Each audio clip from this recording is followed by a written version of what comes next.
तो जब भी कोई बीमारी शुरू होती है तो उसका जो पहला स्टेज होता है वो सेंसेशन होता है।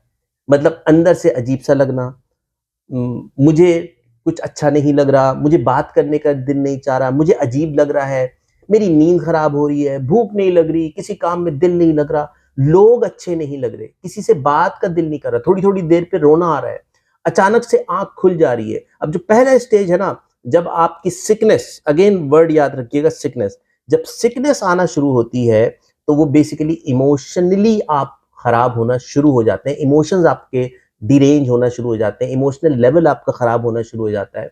और उसमें जो पहला जो आपका फेज होता है उसमें यही सब चीजें लगती हैं कि आपको कुछ अच्छा नहीं लगता, रोना आ जाता है जल्दी। अच्छा, जब यही इमोशनल लेवल का एक और स्टेज, यानी कि पहले स्टेज पे किसी ने ध्यान नहीं दिया, किसी दोस्त ने कंधे पे हाथ नहीं रखा, किसी ने गले नहीं लगाया, किसी ने कोई अच्छी बात नहीं की, किसी ने आपसे पूछा ही नहीं कि भाई ऐसा क्यों हो रहा है।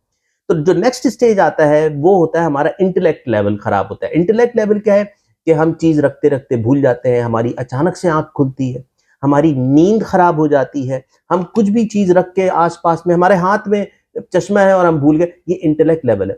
और बॉडी रिस्पॉन्स कर रही है, बता रही है कि देखो तुम्हारे साथ मसला चल रहा है, इसको अभी तुम टेक केयर करवा लो, वरना आगे जाके ये तुम्हें मसला पैदा करेगा और ज्यादा मसला पैदा करेगा। तो ये सब पहले साइंस हैं कि बॉडी आपको मुख्तलिफ तरीकों से जो है वो आपको बता रही है। और इस स्टेज पर डायग्नोसिस बहुत मुश्किल होता है क्योंकि बंदा सिक होता है, डिजीज वाला लेवल तो अभी आया ही नहीं है जनाब, अभी तो आप इमोशनली जो है वो चीजें आपकी खराब हो रही हैं। जब यही सिकनेस ठीक नहीं होती है तो आपकी वाइटल फोर्स जो है, जो कि मेरे होम्योपैथिक फर्टिलिटी से लोग जो हैं वो जानते हैं कि वो आपकी डिरेंज होना शुरू हो जाती है, और वो जो बर्डन उसके ऊपर आ रहा होता है वो उसको उठा के फेंकना चाहती है। कोई भी इंसान अपने ऊपर ज्यादा बर्डन नहीं लेना चाहता है, तो जब वो उसको एक्सपेल आउट करती है तो अब वो जाके आपकी जो ऑर्गन है उसके ऊपर वो डिजीज जाहिर होती है। यानी कि इमोशनल लेवल खराब हुआ, किसी ने आपसे बात नहीं की, किसी ने आपको दिलासा नहीं दिया, किसी ने आपको थपकी नहीं दी, किसी ने आपकी काउंसलिंग नहीं की, और वो चीज बढ़ती रही और आपने खुद कलामी शुरू कर दी, आपने अब खुद ही अपने आप से बात करनी शुरू कर दी। ये बड़ा डेंजरस स्टेज होता है। बहुत सारे लोग जो कि बहुत लंबे अरसे तक खुद कलामी का शिकार रहते हैं, उनको आखिर में जाके कैंसर जाहिर होता है, जिसमें हमारे बड़ों ने एक लफ्ज कहा जो कि मेरे दिल को बहुत ज्यादा जाके लगा, कि कैंसर जो है वो अपने गम का इजहार ना करना है। कितनी खतरनाक बात है। और यूजुअली जब आप कैंसर पेशेंट्स की हिस्ट्री में जाके देखेंगे तो आपको कोई ना कोई ऐसी कोई एपिसोड, ऐसा कोई हादसा जरूर मिलेगा जिससे वो शख्स या वो खातून मुतासिर हुई और उनसे कोई बात नहीं की गई, उनको काउंसिल नहीं किया गया, उनको थपकी नहीं दी गई, उनसे पॉजिटिव गुफ्तगू नहीं की गई, और फिर वो जो सिकनेस थी वो एक पैथोलॉजी की शक्ल में जाहिर हुई और हमने उसको एक बीमारी का लेबल दे दिया कि जी इनको हाइड्रोनेफ्रोसिस हो गया, इनको जीआईटी इशू हो गए, इनको कैंसर डायग्नोस हो गया, इनको ये हो गया, इनको वो हो गया। Those are the labels.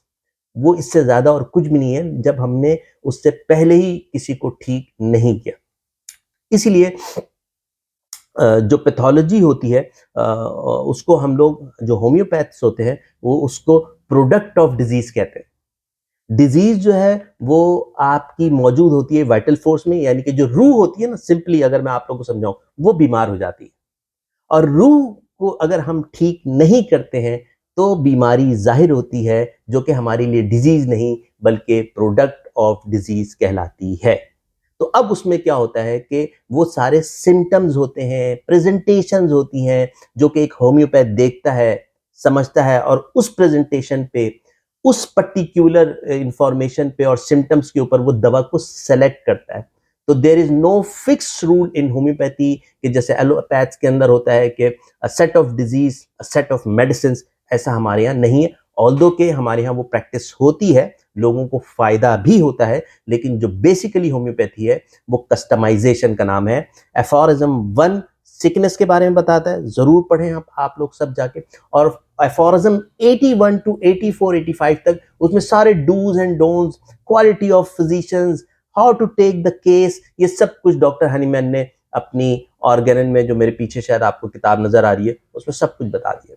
तो दानिशमंदी ये है कि जब बीमारी अभी सिकनेस स्टेज में हो, उसी वक्त डॉक्टर जो है वो टोटलिटी देखकर दवा दे और आने वाली बड़ी बीमारी को अबॉर्ट कर दे, यानी वो रास्ता ही बंद कर दे जिससे वो चीज जो है आगे आने वाली है।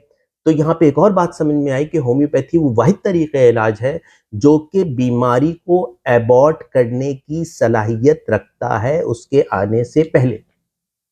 तो अब आखिरी बात जो मैं आप लोगों से करना चाहूँगा, जो कहना चाहूँगा, वो मेरी अर्ज़ी ये है कि अपने आस-पास में लोगों को देखें, उनको समझाएँ, उनको बताएँ कि भाई जब दिलो-दिमाग में अजीब-सा बोझ आए, अनईज़ी फ़ील करो, तो मेरे पास आ जाओ।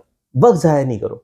ये मत सोचो कि अगर मैं जाऊँगा तो लोग कहेंगे ये ज़हनी तौर पे बीमार हो गया है, इसको कोई ज़हनी बीमारी हो गई है, लोग पता नहीं क्या कहेंगे। इन सब चक्करों में मत पड़िएगा, बराए मेहरबानी। किसी अच्छे होम्योपैथ को ढूँढिएगा, वो नहीं मिलता है तो जब तक किसी अच्छे शख़्स को ढूँढ लीजिएगा जो कि पुरख़ुलूस हो आपके साथ, जो जिसका आपके साथ ताल्लुक़ जो है वो ख़ुलूस का हो, वो आपसे थोड़ी-सी अच्छी बात कर दे, वो आपको थोड़ा-सा आपके दिल का बोझ हल्का कर दे और इन द मीनवाइल आप किसी अच्छे डॉक्टर के पास जाएँ, उसको बताएँ, अपनी सिकनेस को दूर करें डिज़ीज़ के आने से पहले।